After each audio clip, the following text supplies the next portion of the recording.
خضر اور الیاس جمہور علماء و صالحین کے نزدیک زندہ ہیں اور ہر سال زمانہ حج میں ملتے ہیں، اور یہ کہ حضرت خضر نے چشمہ حیات میں غسل فرمایا اور اس کا پانی بھی پیا۔ حضرت موسیٰ اور خضر کی ملاقات کے حوالے سے بھی آج آپ کے ساتھ یہ بات شیئر کی جائے گی کہ ان کے ساتھ ان کی آپس میں کس طرح سے ملاقات ہوئی۔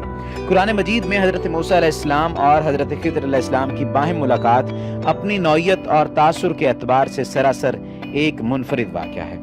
موسیٰ علیہ السلام صاحب شریعت پیغمبر تھے۔ ایک موقع پر انہیں باطنی احوال یعنی اسرار کونیاں جاننے کا شوق ہوا۔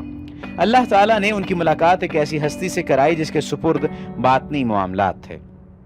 قرآن مجید میں اس ہستی کا نام مذکور نہیں ہے، البتہ احادیث اور تفاسیر میں اس کا نام خضر بتایا جاتا ہے۔ حضرت خضر نے موسیٰ علیہ السلام سے کہا، آپ میرے ساتھ چلتے ہوئے جو معاملات دیکھیں گے اس پر خاموش نہیں رہ سکیں گے، سوال کرنے پر مجبور ہو جائیں گے۔ حضرت موسیٰ نے خاموش رہنے کا وعدہ کیا، لیکن جب انہوں نے پے در پے 3 عجیب و غریب واقعات اپنی آنکھوں سے دیکھے تو ہر بار مہر سکوت توڑنے پر مجبور ہو گئے۔ پہلا واقعہ اس طرح پیش آیا کہ حضرت موسیٰ اور حضرت خضر نے مل کر ایک کشتی میں سفر کیا۔ دریا کے دوسرے کنارے پر پہنچنے کے بعد خضر نے اس اچھی بھلی کشتی کا ایک کونا توڑ کر اسے ناقص کر دیا۔ دوسرا واقعہ یہ تھا کہ ایک مقام پر کچھ بچے کھیل رہے تھے۔ خضر نے آگے بڑھ کر ایک بچے کو پکڑا اور اسے موت کی نیند سلا دیا۔ ظاہر ہے یہ شرعی طور پر گناہ کبیرہ کا ارتکاب تھا۔ تیسرا واقعہ یہ تھا کہ موسیٰ اور خضر نے ایک بستی کے مکینوں سے کھانا طلب کیا تو کسی نے بھی ان کے سوال کو درخور اعتنا نہ سمجھا۔ اچانک ایک شکستہ دیوار دکھائی دی جو معمولی سے دھکے سے گر سکتی تھی۔ خضر نے موسیٰ سے کہا، آئیے ہم یہ دیوار تعمیر کر دیں۔ چنانچہ دونوں اصحاب نے وہ دیوار اثر نو کھڑی کر دی۔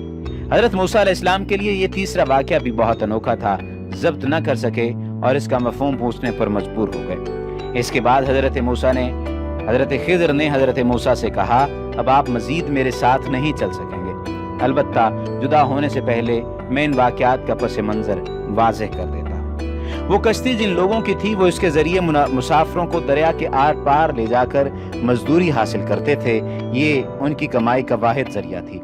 کشتی بہت اچھی حالت میں تھی۔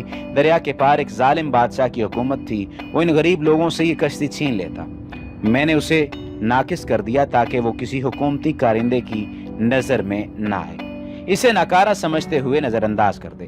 جس بچے کو ٹھکانے لگا دیا اس کا پس منظر یہ ہے کہ وہ بچہ بڑا ہو کر اپنے نیک والدین کی رسوائی کا باعث بنتا۔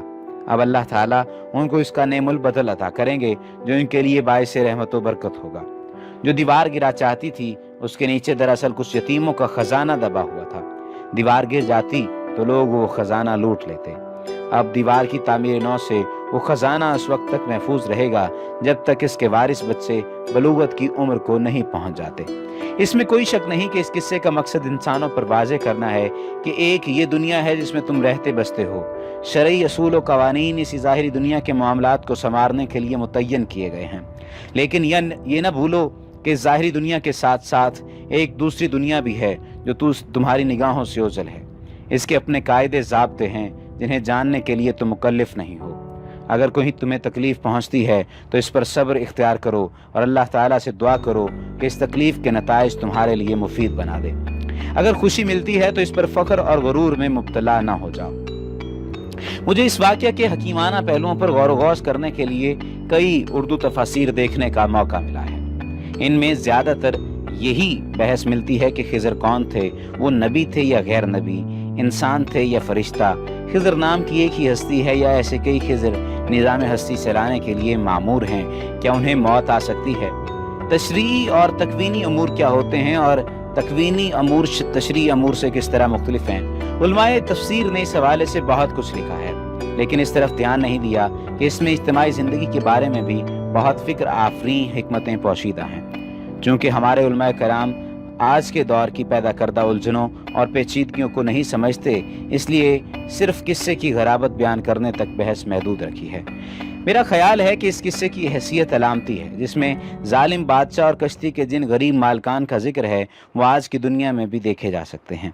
پرانے وقتوں میں بادشاہوں کو ہوس ملک گیر بے چین رکھتی تھی، وہ روز ہمسایہ ریاستوں پر چڑھائیاں کرتے رہتے تھے، مقصد مال و دولت لوٹنا ہوتا تھا۔ اپنے لاؤ لشکر کے لیے انہیں کشتیوں کی بھی ضرورت پڑتی تھی۔ جب ان بادشاہوں کے کارندے رعایا میں سے کسی کے پاس صاف ستھری اور مضبوط کشتی دیکھتے تو اس سے چھین لیتے تھے۔ جس سے کشتی چھینتے تھے اس کی فریاد سننے والا کوئی نہیں ہوتا تھا۔ آج کی حکومتوں کا کردار بھی اس سے مختلف نہیں ہے۔ ہمارے علماء دین یہ نہیں بتاتے کہ آج کی حکومتیں بھی اپنے خزانے بھرنے کے لیے اپنی رعایا سے بہت کچھ چھین لیتی ہیں۔